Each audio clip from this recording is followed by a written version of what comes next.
2021 ಮೇ 12ನೇ ತಾರೀಕು. ಸ್ಥಳ ಮಧ್ಯಪ್ರದೇಶ ರಾಜ್ಯದ ಜಬಲ್ಪುರ್ ಜಿಲ್ಲೆ. ಅಲ್ಲಿ ಈ ಸೋನು ಮತ್ತು ಗಾಯತ್ರಿ ಅನ್ನೋರ್ಗೆ ಮದುವೆ ಆಗಿತ್ತು. ಆದ್ರೆ ಆ ಒಂದು ಟೈಮಲ್ಲಿ ದೇಶದಲ್ಲಿ ಎಲ್ಲಾ ಕಡೆ ಕೊರೋನಾ ವೈರಸ್ ನಿಂದ 2ನೇ ಲಾಕ್ಡೌನ್ ಇರೋದ್ರಿಂದ ಆ ಒಂದು ಮದುವೆಗೆ ಸಂಬಂಧಿಕರಾಗ್ಲಿ ಅಥವಾ ಸ್ನೇಹಿತರಾಗ್ಲಿ ಯಾರು ಕೂಡ ಬರೋದಕ್ಕೆ ಸಾಧ್ಯ ಆಗಿರಲಿಲ್ಲ. ಮದುವೆ ಆದಂತ 4 ದಿವಸದ ನಂತರ ಅಂದ್ರೆ ಮೇ 16ನೇ ತಾರೀಕು ಗಾಯತ್ರಿಯ ಮೊಬೈಲ್ ಕೆಟ್ಟು ಹೋಗಿತ್ತು. ಹೀಗಾಗಿ ಈ ಗಾಯತ್ರಿ ಗಂಡ ಸೋನು ಮೊಬೈಲ್ ಅನ್ನ ರಿಪೇರಿ ಮಾಡಿಸ್ಕೊಂಡು ಬರೋದಕ್ಕೆ ಪಟ್ಟಣಕ್ಕೆ ಹೋಗಿ ಬರ್ತೀನಿ ಅಂತ ಬೆಳಗ್ಗೆ ಸುಮಾರು 9 ಗಂಟೆಯಿಂದ ಮನೆಯಿಂದ ಹೊರಡ್ತಾನೆ. ಆದ್ರೆ ಸಂಜೆ ಎಷ್ಟು ಹೊತ್ತಾದ್ರೂ ಕೂಡ ಈ ಸೋನು ಮನೆಗೆ ವಾಪಸ್ ಬರೋದಿಲ್ಲ. ಹೊಸದಾಗಿ ಇತ್ತೀಚೆಗಷ್ಟೇ ಮದುವೆಯಾದಂತ ಗಾಯತ್ರಿಗೆ ತನ್ನ ಗಂಡ ಇಷ್ಟೊತ್ತಾದ್ರೂ ಕೂಡ ಮನೆಗೆ ಬಂದಿಲ್ಲ ಅಂತ ಆತಂಕ ಶುರುವಾಗುತ್ತೆ. ಹೀಗಾಗಿ ಸೋನುಗೆ ಪದೇ ಪದೇ ಕರೆ ಮಾಡ್ತಾಳೆ. ಎಷ್ಟು ಬಾರಿ ಕರೆ ಮಾಡಿದ್ರು ಕೂಡ ಫೋನ್ ಸ್ವಿಚ್ ಆಫ್ ಅಂತಾನೆ ಬರ್ತಾ ಇತ್ತು. ಸರಿ, ರಾತ್ರಿವರೆಗೂ ಕಾದ್ ನೋಡೋಣ ಅಂತ ಈ ಗಾಯತ್ರಿ ಮನೆ ಮುಂದೆ ಕೂತು ಗಂಡನಿಗಾಗಿ ಕಾಯ್ತಿರ್ತಾಳೆ. ಆದ್ರೆ ರಾತ್ರಿ ಆದ್ರೂ ಕೂಡ ಸೋನು ಮನೆಗೆ ಬರೋದಿಲ್ಲ. ಕಾದು ಕಾದು ಆತಂಕಕ್ಕೆ ಒಳಗಾದಂತ ಗಾಯತ್ರಿ ತನ್ನ ತಂದೆ ತಾಯಿ ಈ ಒಂದು ವಿಚಾರವನ್ನ ಕೂಡಲೇ ತಿಳಿಸ್ತಾಳೆ. ತಕ್ಷಣ ಅವರ ಪೋಷಕರು, ಅವ್ರಿಗೆ ಗೊತ್ತಿದಂತ ಎಲ್ಲಾ ಸಂಬಂಧಿಕರು, ಸ್ನೇಹಿತರಿಗೆ ಕರೆ ಮಾಡಿ ಈ ಸೋನು ಬಗ್ಗೆ ವಿಚಾರಿಸ್ತಾರೆ. ಆದ್ರೆ ಎಲ್ಲರಿಂದನೂ ಕೂಡ ಒಂದೇ ಉತ್ತರ ಸಿಕ್ಕಿತ್ತು. ಅದೇನಪ್ಪ ಅಂದ್ರೆ ಸೋನು ಇಲ್ಲಿಗೆ ಬಂದಿಲ್ಲ ಅಂತ. ನಂತರ ಈ ಸೋನುನ ಅಣ್ಣ ನಾರಾಯಣ್ ಗಾಯತ್ರಿಗೆ ಸೋನು ಯಾವ ಅಂಗಡಿಗೆ ಹೋಗ್ತೀನಿ ಅಂತ ಹೇಳಿದ ಅಂತ ಕೇಳ್ತಾನೆ. ಆದ್ರೆ ಈ ಗಾಯತ್ರಿಗೆ ಅದ್ರ ಬಗ್ಗೆ ಸ್ಪಷ್ಟವಾದ ಮಾಹಿತಿ ಇರ್ಲಿಲ್ಲ. ಈ ನಾರಾಯಣ್ ತಕ್ಷಣ ಆ ಪಟ್ಟಣದ ಹಲವಾರು ಮೊಬೈಲ್ ಶಾಪ್ಗಳನ್ನ ಹುಡುಕಿದ್ರು ಸೋನು ಎಲ್ಲೂ ಸಿಗ್ಲಿಲ್ಲ. ಮದುವೆ ಆಗಿ ಕೇವಲ 4 ದಿನಗಳಾಗಿದ್ದಂತ ಕಾರಣದಿಂದಾಗಿ ಕುಟುಂಬದವರು ಬಹಳ ಆತಂಕಗೊಂಡು ಟಾರ್ಚ್ ಅನ್ನ ಹಿಡಿದು ಇಡೀ ಊರನ್ನೇ ಹುಡುಕ್ತಾರೆ. ಆದ್ರೆ ಯಾವುದೇ ರೀತಿಯಾದಂತ ಸುಳಿವು ಸಿಗ್ಲಿಲ್ಲ. ಇದರಿಂದಾಗಿ ಮೇ 17ನೇ ತಾರೀಕು ಹತ್ತಿರದ ಪೊಲೀಸ್ ಠಾಣೆಗೆ ಸೋನು ಬಗ್ಗೆ ಒಂದು ಮಿಸ್ಸಿಂಗ್ ಕೇಸ್ ಅನ್ನ ದಾಖಲು ಮಾಡ್ತಾರೆ. ಆದ್ರೆ ಪೊಲೀಸರು ಈ ಒಂದು ಪ್ರಕರಣಕ್ಕೆ ಹೆಚ್ಚು ಮಹತ್ವವನ್ನ ಕೊಡ್ಲಿಲ್ಲ. ಹೀಗಾಗಿ ಕುಟುಂಬದವರು ಸ್ವತಃ ತಾವೇ ತನಿಖೆ ಮಾಡೋದಕ್ಕೆ ಶುರು ಮಾಡ್ತಾರೆ. ಆಗ ಈ ನಾರಾಯಣ್ಗೆ ಒಂದು ರಹಸ್ಯವಾದಂತ ಫೋನ್ ಕಾಲ್ ಬರುತ್ತೆ. ಹೌದು, ಫೋನ್ ಮಾಡದಂತ ಆ ವ್ಯಕ್ತಿ ಹೇಳಿದಂತ ವಿಚಾರ ಏನು ಅಂದ್ರೆ, ಈ ಸೋನು ತಗೊಂಡು ಹೋಗಿದಂತ ಆತನ ತಂದೆಯ ಬೈಕ್ ಹರಿಗಡ ಎಂಬ ಕಾಡಿನಲ್ಲಿ ಒಂಟಿಯಾಗಿ ನಿಂತ್ಕೊಂಡಿದೆ, ನೀವು ಕೂಡಲೇ ಬಂದು ನೋಡಿ ಅಂತ ಹೇಳಿದ್ದ. ತಕ್ಷಣ ನಾರಾಯಣ್ ಮತ್ತು ಕುಟುಂಬದ ಸದಸ್ಯರು ಸ್ನೇಹಿತರೊಂದಿಗೆ ಆ ಒಂದು ಸ್ಥಳಕ್ಕೆ ಹೋಗಿ ನೋಡಿದಾಗ ಅವ್ರಿಗೆ ದೊಡ್ಡ ಆಘಾತ ಕಾದಿತ್ತು. ಏಕೆಂದ್ರೆ ಆ ಬೈಕ್ ಅನ್ನು ನೋಡೋದಕ್ಕೆ ಹೋದವ್ರಿಗೆ ಬೈಕ್ ಸಿಕ್ಕಂತ ಜಾಗದಲ್ಲಿ ತಡೆಯಲಾರದಷ್ಟು ದುರ್ವಾಸನೆ ಬರ್ತಾ ಇತ್ತು. ಹೀಗಾಗಿ ಅಲ್ಲಿದ್ದ ಜನ ಈ ದುರ್ವಾಸನೆ ಎಲ್ಲಿಂದ ಬರ್ತಿದೆ ಅಂತ ಹುಡುಕೋದಕ್ಕೆ ಶುರು ಮಾಡ್ತಾರೆ. ಈ ಒಂದು ಸಮಯದಲ್ಲಿ ಅವರು ಕಂಡಂತ ದೃಶ್ಯ ಎಲ್ಲರನ್ನೂ ಕೂಡ ಒಂದು ಕ್ಷಣ ಬೆಚ್ಚಿ ಬೀಳಿಸುವಂತಿತ್ತು. ಏಕೆಂದ್ರೆ ಒಂದು ಮರದ ಕೆಳಗೆ ಸೈಕಲ್ ಬ್ಯಾಗ್ ಅನ್ನು ಕಟ್ಟೋದಕ್ಕೆ ಬಳಸುವಂತ ನೀಲಿ ಬಣ್ಣದ ಹಗ್ಗ ಪತ್ತೆಯಾಗಿತ್ತು. ಅದರ ಜೊತೆಗೆ ಹತ್ತಿರದಲ್ಲೇ ಸೋನು ಕೊನೆದಾಗಿ ಧರಿಸಿದಂತ ಟಿ ಶರ್ಟ್, ಬನಿಯನ್ ಮತ್ತು ಚಪ್ಪಲಿಗಳು ಬಿದ್ದಿದ್ವು. ಇನ್ನೂ ಸ್ವಲ್ಪ ಮುಂದೆ ಹೋಗಿ ನೋಡದಂತ ಅವ್ರಿಗೆ ಊಹೆ ಕೂಡ ಮಾಡಲಾರದಂತ ದೃಶ್ಯ ಕಾದಿತ್ತು. ಏಕೆಂದ್ರೆ ಅಲ್ಲೇ ಮುಂದೆ ಇದ್ದಂತ ಮರದ ಬಳಿ ಮಾನವನ ಅಸ್ಥಿ ಪಂಜರ ಬಿದ್ದಿತ್ತು. ಅದನ್ನ ನೋಡಿದ್ರೆ ನಾಯಿಗಳು ಅಥವಾ ಯಾವುದೋ ಕಾಡು ಮೃಗಗಳು ತಿಂದು ಬಿಟ್ಟ ಹಾಗೆ ಇತ್ತು.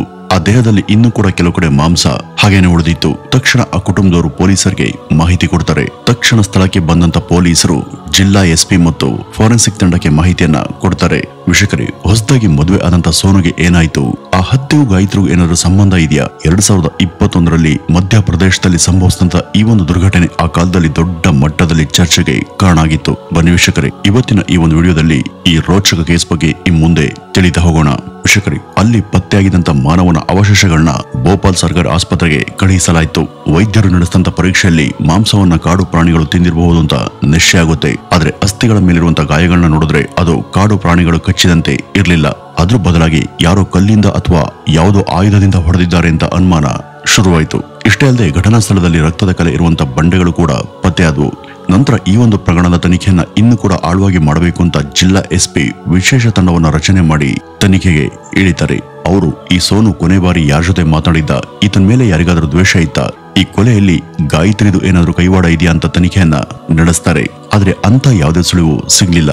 ನಂತರ ಹಳ್ಳಿಯಿಂದ ಹಿಡಿದು ಪಟ್ಟಣದವರೆಗೂ ಇದ್ದಂತ ಎಲ್ಲಾ ಸಿಸಿಟಿವಿ ಫುಟೇಜ್ಗಳನ್ನು ಕೂಡ ಪರಿಶೀಲನೆ ಮಾಡ್ತಾರೆ. ಆಗ ಪೊಲೀಸರಿಗೆ ಒಂದು ವಿಚಾರ ಸ್ಪಷ್ಟವಾಗುತ್ತೆ. ಅದೇನಪ್ಪಾ ಅಂದ್ರೆ ಸೋನು ಈ ದಾರಿಯಲ್ಲಿ ಹೋಗೇ ಇಲ್ಲ ಅಂತ. ಹೀಗಾಗಿ ಸೋನು ಕಾಡಿನ ಹತ್ರ ಕೊಲೆಯಾಗಿರಬಹುದು ಎಂಬ ಅನುಮಾನ ಪೊಲೀಸರಿಗೆ ಕಾಡತೊಡಗಿತ್ತು. ಮೆಡಿಕಲ್ ವರದಿ ಪ್ರಕಾರ ಮೇ 17ನೇ ತಾರೀಕು ಮಧ್ಯಾಹ್ನ 12ರಿಂದ 3 ಗಂಟೆ ಒಳಗೆ ಸೋನು ಸಾವಿಗೆ ಈಡಾಗಿರಬಹುದು ಅಂತ ಗೊತ್ತಾಗುತ್ತೆ. ಹೀಗಾಗಿ ಈ ಸೋನು ಕೊನೆಯದಾಗಿ ಸಾಯುವಂತ ಸಮಯದಲ್ಲಿ ಯಾರಿಗೆ ಕರೆ ಮಾಡಿದ್ದ, ಯಾರ ಜೊತೆ ಮಾತನಾಡಿದ್ದ ಎಂಬುದನ್ನ ಪತ್ತೆ ಹಚ್ಚಬೇಕು ಅಂತ ಪೊಲೀಸರು ತನಿಖೆಯನ್ನ ಪ್ರಾರಂಭಿಸ್ತಾರೆ. ಆಗ ಪೊಲೀಸರಿಗೆ ಒಂದು ಫೋನ್ ನಂಬರ್ ಸಿಗುತ್ತೆ. ಆ ನಂಬರ್ ಒಬ್ಬ ಮಹಿಳೆ ಹೆಸರಲ್ಲಿ ಇರುತ್ತೆ. ಆಕೆ ಯಾರಪ್ಪ ಅಂದ್ರೆ ಮಧು ಪಟೇಲ್ ಎಂಬ 20 ವರ್ಷದ ಮಹಿಳೆ. ಪೊಲೀಸರು ಆಕೆ ಬಗ್ಗೆ ರಹಸ್ಯವಾಗಿ ತನಿಖೆಯನ್ನ ಪ್ರಾರಂಭಿಸ್ತಾರೆ. ಆಗ ಪೊಲೀಸರಿಗೆ ಗೊತ್ತಾದಂತ ಮಾಹಿತಿ ಏನು ಅಂದ್ರೆ, ಈ ಸೋನು ತನ್ನ ತಂಗಿ ಮದುವೆಯನ್ನ ಈ ಮಧು ಪಟೇಲ್ ಎಂಬ ಮಹಿಳೆ ಅಣ್ಣನೊಂದಿಗೆ ಮಾಡಿರ್ತಾನೆ. ಇದರಿಂದ ಈ ಮಧು ಪಟೇಲ್ ಕುಟುಂಬ ಈ ಸೋನುವಿನ ಕುಟುಂಬದೊಂದಿಗೆ ಹೆಚ್ಚು ಆಪ್ತರಾಗಿ ಇದ್ರು. ಹೀಗಾಗಿ ಪೊಲೀಸರು ಈ ಮಧು ಪಟೇಲ್ ಅನ್ನ ಪೊಲೀಸ್ ಸ್ಟೇಷನ್ಗೆ ಕರೆದು ವಿಚಾರಣೆಯನ್ನ ಮಾಡ್ತಾರೆ. ಇದ್ರ ಜೊತೆಯಲ್ಲಿ ಹೊಸದಾಗಿ ಮದುವೆಯಾಗಿದೆ ಅಂತ ಗಾಯತ್ರಿಯನ್ನು ಕೂಡ ಪೊಲೀಸರು ವಿಚಾರಿಸ್ತಾರೆ. ಆ ಒಂದು ಸಮಯದಲ್ಲಿ ಗಾಯತ್ರಿ ಪೊಲೀಸರ ಮುಂದೆ ಸಾಕಷ್ಟು ಬೆಚ್ಚಿ ಬೀಳಿಸುವಂತ ವಿಚಾರಗಳನ್ನ ಹೇಳಿದ್ಲು. ಅದೇನಪ್ಪ ಅಂದ್ರೆ, ಈ ಸೋನು ಸಾಯುವಂತ 3 ದಿನಗಳ ಮುಂಚೆ ಈ ಮಧು ಪಟೇಲ್ ಗಾಯತ್ರಿಗೆ ಕರೆ ಮಾಡಿ ನಿನ್ನ ಗಂಡನಿಗೆ ಏನಾದ್ರೂ ಮಾಡದನಿ ಅಂತ ಹೆದರಿಸಿದ್ಲು. ಈ ಒಂದು ವಿಚಾರದ ಬಗ್ಗೆ ನಾನು ನನ್ನ ಗಂಡನ ಬಳಿ ಮಾತನಾಡಿದ್ದೆ. ಆಗ ಅವರು ಇದನ್ನ ನಾನ್ ನೋಡ್ಕೊಳ್ತೀನಿ, ನೀನೇನು ಚಿಂತಿಸಬೇಡ ಅಂತ ಹೇಳಿದ್ರು. ಆದ್ರೆ ಈಗ ಅವರು ಬದುಕೇ ಇಲ್ಲ. ಹೀಗಾಗಿ ನನಗೆ ಮಧು ಪಟೇಲ್ ಮೇಲೆ ಅನುಮಾನ ಇದೆ. ಆಕೆನೆ ನನ್ನ ಗಂಡನ ಸಾವಿಗೆ ಕಾರಣ ಆಗಿರ್ಬೋದು. ಯಾಕೆಂದ್ರೆ ಆಕೆ ನನ್ನ ಗಂಡನ ಪ್ರಾಣಕ್ಕೆ ಒಂದ್ ಗತಿ ಕಾಣಿಸ್ತೀನಿ ಅಂತ ನನ್ನ ಬಳಿ ಹೇಳಿ ಹೆದರಿಸಿದ್ಲು ಅಂತ ಹೇಳಿದ್ಲು. ನಂತರ ಪೊಲೀಸರು ಮಧು ಪಟೇಲ್ ಬಳಿ ನೀನ್ ಯಾಕೆ ಸೋನು ಸಾಯುವಂತ ಸಮಯದಲ್ಲಿ ಅವನಿಗೆ ಫೋನ್ ಮಾಡಿದೆ ಅಂತ ಕೇಳ್ತಾರೆ. ಆಗ ಈಕೆ ನಾನು ಸುಮ್ನೆ ಕಾಲ್ ಮಾಡಿದೆ ಅಂತ ಹೇಳ್ತಾಳೆ. ನಂತರ ಪೊಲೀಸರು ಸೋನುಗೂ ಮತ್ತು ನಿನ್ಗೆ ಯಾವ ಸಮಸ್ಯೆ ಇದೆ ಅಂತ ಕೇಳಿದ್ರು. ಆಗ ಈ ಮಧು ಪಟೇಲ್ ನನ್ಗೂ ಅವ್ರಿಗೂ ಯಾವ ಸಮಸ್ಯೆಗಳು ಇಲ್ಲ, ಗಲಾಟೆ ಕೂಡ ಇಲ್ಲ, ಈ ಒಂದು ಕೊಲೆಗೂ ನನಗೂ ಯಾವುದೇ ಸಂಬಂಧ ಇಲ್ಲ ಅಂತ ಮಧು ಪಟೇಲ್ ಹೇಳಿದ್ಲು. ಆಗ ಪೊಲೀಸರು ನಾನು ಸೋನುವಿನ ಕೊಲೆ ಬಗ್ಗೆ ನಿನ್ ಬಳಿ ಮಾತನಾಡೇ ಇಲ್ಲ, ನೀನ್ ಯಾಕೆ ನನ್ಗೂ ಈ ಕೊಲೆಗೂ ಸಂಬಂಧ ಇಲ್ಲ ಅಂತ ಹೇಳ್ತಾ ಇದೀಯ ಅಂತ ಕೇಳ್ತಾರೆ. ಪೊಲೀಸರು ಹೇಳಿದಂತ ಈ ಒಂದು ಮಾತನ್ನ ಕೇಳಿದ್ಕೊಳ್ಳೆ ಮಧು ಪಟೇಲ್ನ ಮುಖದ ಭಾವನೆಗಳು ನಿಧಾನವಾಗಿ ಬದಲಾಗ್ತವೆ. ಆಗ ಪೊಲೀಸರು ಮಧು ಪಟೇಲ್ಗೆ ಸಮಾಧಾನದಿಂದ ನೀನು ಸತ್ಯವನ್ನ ಪೊಲೀಸರ ಮುಂದೆ ಒಪ್ಕೊಂಡ್ರೆ ನಿನ್ಗೆ ಶಿಕ್ಷೆ ಕಡಿಮೆ ಆಗುತ್ತೆ, ಮತ್ತೆ ಈ ಒಂದು ಪ್ರಕರಣದಿಂದ ಹೊರಬರೋದಕ್ಕೆ ನಾವು ನಿಮ್ಗೆ ಸಹಾಯ ಮಾಡ್ತೀವಿ, ಹಾಗಾಗಿ ಏನೇನ್ ನಡೆದಿತ್ತು ಎಲ್ಲವನ್ನು ನಮ್ಮ ಮುಂದೆ ಹೇಳುವಂತ ಪೊಲೀಸರು ಹೇಳ್ತಾರೆ. ಆಗ ಈ ಮಧು ಪಟೇಲ್ ಪೊಲೀಸರ ಮುಂದೆ ಒಂದು ಶಾಕಿಂಗ್ ವಿಚಾರವನ್ನ ಹೇಳ್ತಾಳೆ. ಅದೇನಪ್ಪ ಅಂದ್ರೆ, ಜಬಲ್ಪುರ್ ಜಿಲ್ಲೆಯ ಪ್ರೇಮ್ ಪಟೇಲ್ ಅನ್ನೋರ್ಗೆ ಒಟ್ಟು 3 ಮಕ್ಕಳು. ಮೊದಲನೇವನು ನಾರಾಯಣ್ ಪಟೇಲ್, ಎರಡನೇವನು ಸಾವನ್ನಪ್ಪಂತ ಸೋನು ಪಟೇಲ್, ಇನ್ನು 3ನೇವಳು ನಿತ್ತಿ ಪಟೇಲ್ ಎಂಬ ಹೆಣ್ಮಗಳು. ಈ ನಿತ್ತಿ ಪಟೇಲ್ ಎಂಬುವಳನ್ನ 2019ರಲ್ಲಿ ಮಧು ಪಟೇಲ್ ಅಣ್ಣನಿಗೆ ಮದುವೆ ಮಾಡಿಸಿದ್ರು. ಅದೇ ಸಮಯದಲ್ಲಿ ಸೋನು ತನ್ನ ತಂಗಿ ಮನೆಗೆ ಸಾಮಾನ್ಯವಾಗಿ ತನ್ನ ತಂಗಿಯನ್ನು ನೋಡಬೇಕು ಅಂತ ಆಗಾಗ ಹೋಗಿ ಬರ್ತಿದ್ದ. ಆ ಒಂದು ಸಮಯದಲ್ಲಿ ಮಧು ಮತ್ತು ಸೋನು ನಡುವೆ ಸ್ನೇಹ ಶುರುವಾಗುತ್ತೆ. ಈ ಒಂದು ಗೆಳೆತನಕ್ಕೆ ಕಾರಣ ಏನು ಅಂದ್ರೆ, ಸೋನು ಯಾವಾಗ್ಲೂ ಹಾಸ್ಯಾಸ್ಪದ ಜೋಕನ್ನ ಹೇಳ್ತಿದ್ದ. ಆತನ ಹಾಸ್ಯದಿಂದ ಅಲ್ಲಿರೋ ವಾತಾವರಣನೇ ಖುಷಿಯಾಗಿರ್ತಾ ಇತ್ತು. ಇದರ ಪರಿಣಾಮ ಮಧು ಪಟೇಲ್ಗೆ ಸೋನು ಅಂದ್ರೆ ತುಂಬಾ ಇಷ್ಟ. ಇವ್ರ ಮಧ್ಯೆ ಇದ್ದಂತ ಸ್ನೇಹ ಸ್ವಲ್ಪ ದಿನಗಳ ನಂತರ ಪ್ರೀತಿಗೆ ತಿರುಗುತ್ತೆ. ಆದ್ರೆ ಇವ್ರ ಪ್ರೀತಿ ವಿಚಾರ ಇಬ್ರು ಮನೆಯವ್ರಿಗೂ ಗೊತ್ತಿರ್ಲಿಲ್ಲ. ಇವರಿಬ್ಬರ ಪ್ರೀತಿ ರಹಸ್ಯವಾಗಿನೇ ಮುಂದುವರೆದಿತ್ತು. ಒಂದ್ ದಿವಸ ತನ್ನ ತಂಗಿಯನ್ನ ನೋಡ್ಬೇಕು ಅಂತಾನೆ ಆಕೆ ಮನೆಗೆ ಈ ಸೋನು ಹೋಗಿದ್ದ. ಆ ಒಂದು ಸಮಯದಲ್ಲಿ ಅಲ್ಲಿ ಯಾರು ಕೂಡ ಊಹೆ ಮಾಡದಂತ ಒಂದು ಘಟನೆ ನಡೆಯುತ್ತೆ. ಅದೇ ಲಾಕ್ಡೌನ್. ಮೊದಲ ಲಾಕ್ಡೌನ್ ಸಮಯದಲ್ಲಿ ಸರ್ಕಾರ ಬಹಳ ಕಟ್ಟುನಿಟ್ಟಾದ ಕ್ರಮವನ್ನ ಕೈಗೊಂಡಿತ್ತು. ಈ ಕಠಿಣವಾದಂತ ನಿಯಮಗಳಿಂದ ಸೋನು ತನ್ನ ಮನೆಗೆ ವಾಪಸ್ ಹೋಗೋದಕ್ಕೆ ಸಾಧ್ಯವಾಗದೆ ತನ್ನ ತಂಗಿ ಮನೆಯಲ್ಲೇ ಉಳಿದುಕೊಳ್ಳುವಂತ ಪರಿಸ್ಥಿತಿ ಬಂದಿತ್ತು. ಇದರಿಂದ ಮಧು ಮತ್ತು ಸೋನು ಇನ್ನೂ ಕೂಡ ಹೆಚ್ಚು ಹತ್ರ ಆಗೋದಕ್ಕೆ ಸಾಧ್ಯ ಆಯ್ತು. ದಿನಗಳು ಕಳೆದಂತೆ ಅವರಿಬ್ರು ಪ್ರೀತಿಯಲ್ಲಿ ಆಳವಾಗಿ ಮುಳುಗಿದ್ರು. ಮನೆಯಲ್ಲಿ ಯಾರು ಕೂಡ ಇಲ್ದಿರುವಂತ ಸಮಯ ನೋಡಿ ಇಬ್ರು ಪದೇ ಪದೇ ಭೇಟಿ ಆಗ್ತಾ ಇದ್ರು. ದಿನಗಳು ಕಳೆದಂತೆ ಇವರಿಬ್ಬರ ಪ್ರೀತಿ ವಿಚಾರ ಎರಡೂ ಕುಟುಂಬದವ್ರಿಗೆ ಗೊತ್ತಾಗುತ್ತೆ. ಆದ್ರೆ ಎರಡೂ ಕುಟುಂಬಗಳಿಗೆ ಇವರ ಪ್ರೀತಿ ಇಷ್ಟ ಇರಲಿಲ್ಲ. ಹೀಗಾಗಿ ಬೇರೆ ಕಡೆಯಲ್ಲಿ ಇಬ್ರಿಗೂ ಮದುವೆ ಸಂಬಂಧಗಳನ್ನ ಹುಡುಕ್ತಾ ಇದ್ರು. ನಂತರ ಈ ಸೋನುಗೆ ಗಾಯತ್ರಿ ಎಂಬ ಹುಡುಗಿ ಜೊತೆ ಮದುವೆ ಮಾಡಲು ನಿಶ್ಚಯ ಆಗುತ್ತೆ. ಆಗ ಈ ಸೋನು ಕೂಡ ಗಾಯತ್ರಿಯನ್ನ ಮದುವೆ ಆಗೋದಕ್ಕೆ ಒಪ್ಕೊಳ್ತಾನೆ. ಈ ಕಡೆ ಮಧು ಪಟೇಲ್ ಮನೆಯವರು ಕೂಡ ಆಕೆಗೆ ಹುಡುಗನನ್ನ ಹುಡುಕ್ತಾ ಇರ್ತಾರೆ. ನಂತರ ವಿಜಯ್ ಪಾಟೀಲ್ ಎಂಬುವನ್ ಜೊತೆ ಈ ಮಧು ಪಾಟೀಲ್ ಮದುವೆ ಮಾಡೋದಕ್ಕೆ ನಿರ್ಧರಿಸ್ತಾರೆ. ಹೀಗಾಗಿ ಇವರಿಬ್ಬರ ಜೀವನಗಳು ಬೇರೆ ಬೇರೆ ದಿಕ್ಕಲ್ಲಿ ಸಾಗ್ತಾ ಇದ್ವು. ಒಂದಿನ ಈ ಸೋನು ಈ ಮಧು ಪಟೇಲ್ಗೆ ಕರೆ ಮಾಡಿ ನಾವು ಇಬ್ರು ಕೂಡ ಕೊನೆಯದಾಗಿ ಒಮ್ಮೆ ಭೇಟಿಯಾಗೋಣ, ಈ ಭೇಟಿನೇ ನಮ್ಮ ಕೊನೆ ಭೇಟಿ ಆಗಿರ್ಬೇಕು ಅಂತ ಹೇಳ್ತಾನೆ. ಆಗ ಈ ಮಧು ಪಾಟೀಲ್ ಹೇಗಿದ್ರು ಕೂಡ ಅವನನ್ನ ಮದುವೆ ಆಗೋದಿಲ್ಲ, ಹಾಗಾಗಿ ಮತ್ತೆ ಮತ್ತೆ ಭೇಟಿಯಾಗಿ ಸಮಸ್ಯೆ ಯಾಕೆ ಮಾಡ್ಕೋಬೇಕು ಅಂತ ಈ ಸೋನು ಮೊದಲು ನಿರಾಕರಿಸ್ತಾಳೆ. ಆದ್ರೆ ಈ ಸೋನು ಮಧುಗೆ ಕನ್ಸಲ್ಲೂ ಕೂಡ ಊಹೆ ಮಾಡದಂತ ಒಂದು ಸತ್ಯವನ್ನ ಆಕೆಗೆ ಹೇಳ್ತಾನೆ. ಅದನ್ನ ಕೇಳದಂತ ಆಕೆಗೆ ನಡುಕ ಶುರುವಾಗುತ್ತೆ. ಹೌದು, ಈ ಸೋನು ಮತ್ತು ಮಧು ಪಾಟೀಲ್ ಪ್ರೀತಿ ಮಾಡ್ತಿದ್ದಂತ ಸಮಯದಲ್ಲಿ ಈ ಸೋನು ಮಧು ಪಾಟೀಲ್ ಜೊತೆಗೆ ಇದ್ದಂತ ಸಾಕಷ್ಟು ಪ್ರೈವೇಟ್ ಫೋಟೋ ಮತ್ತು ವಿಡಿಯೋಗಳನ್ನ ತೆಗೆದುಕೊಂಡು ತನ್ನ ಬಳಿ ಇಟ್ಕೊಂಡಿದ್ದ. ಅದನ್ನ ಆ ಒಂದು ಸಮಯದಲ್ಲಿ ತೋರಿಸಿ ಆಕೆಗೆ ಬ್ಲಾಕ್ ಮೇಲ್ ಕೂಡ ಮಾಡ್ತಿದ್ದ. ಇದನ್ನ ಮಧು ಪಾಟೀಲ್ ಅವಾಯ್ಡ್ ಮಾಡ್ತಾ ಬರ್ತಾಳೆ. ಇವುಗಳ ಮಧ್ಯ ಸೋನು ತನ್ನ ಮದುವೆಗೆ 4 ದಿನ ಬಾಕಿ ಇದ್ದಾಗ ಮಧುಗೆ ಕಾಲ್ ಮಾಡಿ ಮತ್ತೆ ಬೆದರಿಸ್ತಾನೆ. ಈ ಒಂದು ಸಮಯದಲ್ಲಿ ಈ ಮಧು ಪಾಟೀಲ್ ಗಾಯತ್ರಿಗೆ ಫೋನ್ ಮಾಡಿ ತಮ್ಮ ಮಧ್ಯೆ ಇದ್ದಂತ ಪ್ರೀತಿ ಬಗ್ಗೆ ಮತ್ತು ಸೋನು ಈಗ ಫೋಟೋ ಮತ್ತು ವಿಡಿಯೋಗಳನ್ನ ಹಿಡಿದುಕೊಂಡು ಆಕೆಗೆ ಬ್ಲಾಕ್ ಮೇಲ್ ಮಾಡ್ತಿರೋ ಬಗ್ಗೆ ಗಾಯತ್ರಿಗೆ ತಿಳಿಸ್ತಾಳೆ. ಇದನ್ನ ಕೇಳಿದಾಗ ಗಾಯತ್ರಿ ನೇರವಾಗಿ ಸೋನುವಿನ ಬಳಿ ಹೋಗಿ ಇದ್ರ ಬಗ್ಗೆ ಪ್ರಶ್ನೆ ಮಾಡ್ತಾಳೆ. ಆ ಒಂದು ಸಮಯದಲ್ಲಿ ಸೋನು ಇನ್ ಮುಂದೆ ನಾನು ಈ ವಿಚಾರದಲ್ಲಿ ತಲೆ ಹಾಕೋದಿಲ್ಲ, ಅವಳ ಮತ್ತು ನನ್ನ ಸಂಬಂಧ ಇಲ್ಲಿಗೆ ಮುಗಿದು ಹೋಗುತ್ತೆ, ಅವಳನ್ನ ನಾನು ಮತ್ತೆ ಸಂಪರ್ಕ ಮಾಡೋದಿಲ್ಲ, ನಾವಿಬ್ರು ಹೊಸದಾಗಿ ಜೀವನವನ್ನ ಶುರು ಮಾಡೋಣ ಅಂತ ಗಾಯತ್ರಿಗೆ ಹೇಳಿದ್ದ.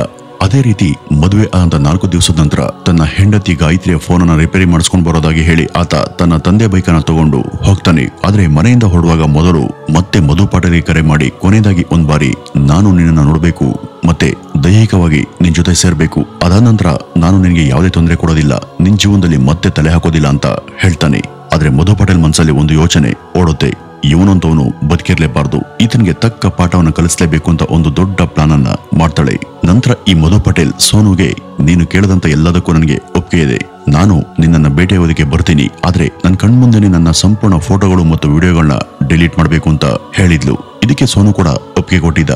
ನಂತರ ಈ ಮಧು ಪಟೇಲ್ ತನ್ನ ಅತ್ತೆ ಮಗಳಾದಂತ ನಿಮಿಷರನ್ನ ಕರೆದುಕೊಂಡು ಹರಿಗಡದ ಅರಣ್ಯ ಪ್ರದೇಶಕ್ಕೆ ಹೋಗ್ತಾಳೆ. ಆದ್ರೆ ಸೋನು ಹೇಳಿದಂತ ಸಮಯಕ್ಕೆ ಮಧು ಬಾರದೇ ಇರೋದ್ರಿಂದ ಅವನು ಮಧುಗೆ ಕರೆ ಮಾಡಿ ಕೇಳಿದಾಗ, ಇನ್ನು 10 ನಿಮಿಷದಲ್ಲಿ ಬರ್ತೀನಿ, ನೀನು ಅಲ್ಲೇ ಇರುವಂತ ಮಧು ಹೇಳ್ತಾಳೆ. 10 ನಿಮಿಷಗಳಲ್ಲಿ ಮಧು ತನ್ನ ಅತ್ತೆ ಮಗಳ ಜೊತೆ ಅರಣ್ಯದ ಬಳಿ ಹೋಗಿದ್ಲು. ಆ ಒಂದು ಸಮಯದಲ್ಲಿ ತನ್ನ ಅತ್ತೆ ಮಗಳನ್ನ ಒಂದು ಮರದ ಕೆಳಗೆ ಕೂರಿಸ್ತಾಳೆ.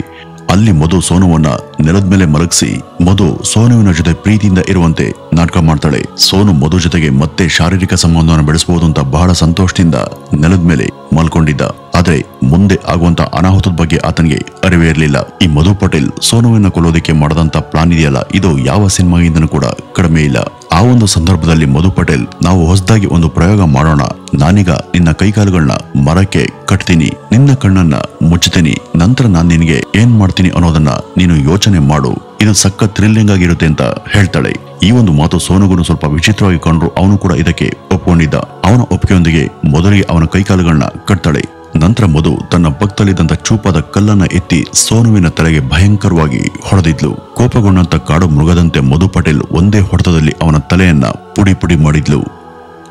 ಸೋನು ಕಿರ್ಚ್ತಾ ಇದ್ರೆ ಈಕೆ ಹಗ್ದಿಂದ ಆತನ ಕುತ್ತಿಗೆಯನ್ನ ಬಿಗಿದು ಉಸಿರುಗಟ್ಟಿಸಿ ಸಾಯಿಸೋದಿಕ್ಕೆ ಪ್ರಯತ್ನ ಪಡ್ತಾಳೆ. ನಂತರ ಈ ಸೋನು ಒದ್ದಾಡ್ತಾ ನಿಧಾನವಾಗಿ ಪ್ರಾಣ ಬಿಟ್ಟಿದ್ದ. ಅದೇ ಸಮಯದಲ್ಲಿ ದೂರದಲ್ಲಿ ಕೂತಿದಂತ ಮಧು ಪಟೇಲ್ನ ಅತ್ತೆ ಮಗಳು ನಿಮಿಷ ಯಾವುದೋ ಭಯಾನಕ ಶಬ್ದ ಕೇಳಿಸುತ್ತೆ ಅಂತ ಅಲ್ಲಿಂದ ಓಡ್ ಬರ್ತಾಳೆ. ಆದ್ರೆ ಅಲ್ಲಿ ಮಧು ಪಟೇಲ್ ರಕ್ತದಲ್ಲಿ ಮುಳುಗಿರುವಂತ ಸ್ಥಿತಿಯಲ್ಲಿ ಕಾಣಿಸ್ಕೊಂಡಿದ್ಲು. ಕೂಡಲೇ ಮಧು ತನ್ನ ಡ್ರೆಸ್ ಅನ್ನ ಬದಲಾಯಿಸಿ ಅಲ್ಲಿರುವಂತ ಎಲ್ಲಾ ಸಾಕ್ಷಿಗಳನ್ನು ಕೂಡ ತೆಗೆದು ಅಲ್ಲಿಂದ ಪರಾರಿಯಾಗ್ತಾಳೆ. ಆಮೇಲೆನೆ ಈ ಕಾಡು ಪ್ರಾಣಿಗಳು ಈ ಶವವನ್ನ ಕಿತ್ತು ತಿಂದಿದ್ವು. ಈ ಎಲ್ಲಾ ಮಾಹಿತಿಯನ್ನ ಪೊಲೀಸರು ಆಕೆಯಿಂದ ಪಡೆದ ನಂತರ ಮಧು ಪಟೇಲ್ನ ಅತ್ತೆ ಮಗಳಾದಂತ 17 ವರ್ಷದ ನಿಮಿಷರನ್ನು ಕೂಡ ಪೊಲೀಸರು ಬಂಧಿಸಿದ್ರು. ಆಕೆ ಇನ್ನು ಮೈನರ್ ಆಗಿರೋದ್ರಿಂದ ಆಕೆಯನ್ನ ಮಕ್ಕಳ ನ್ಯಾಯಾಲಯದಲ್ಲಿ ಹಾಜರುಪಡಿಸಿದ್ರು. ಆಮೇಲೆ ಈ ಮಧುವನ್ನ ಘಟನಾ ಸ್ಥಳಕ್ಕೆ ಕರ್ಕೊಂಡು ಹೋಗಿ ಹೇಗೆ ಘಟನೆ ಆಯ್ತು ಅನ್ನೋದನ್ನ ಪುನರ್ ನಿರ್ಮಿಸಿ ಪರಿಶೀಲನೆ ಮಾಡಿದ್ರು. ಇವೆಲ್ಲವೂ ಮುಗಿದ ನಂತರ ಮಧು ಪಟೇಲ್ ವಿರುದ್ಧ IPC ಸೆಕ್ಷನ್ 302 ಮತ್ತು 201 ಅಡಿಯಲ್ಲಿ ಕೊಲೆ ಪ್ರಕರಣವನ್ನ ದಾಖಲು ಮಾಡಲಾಯಿತು.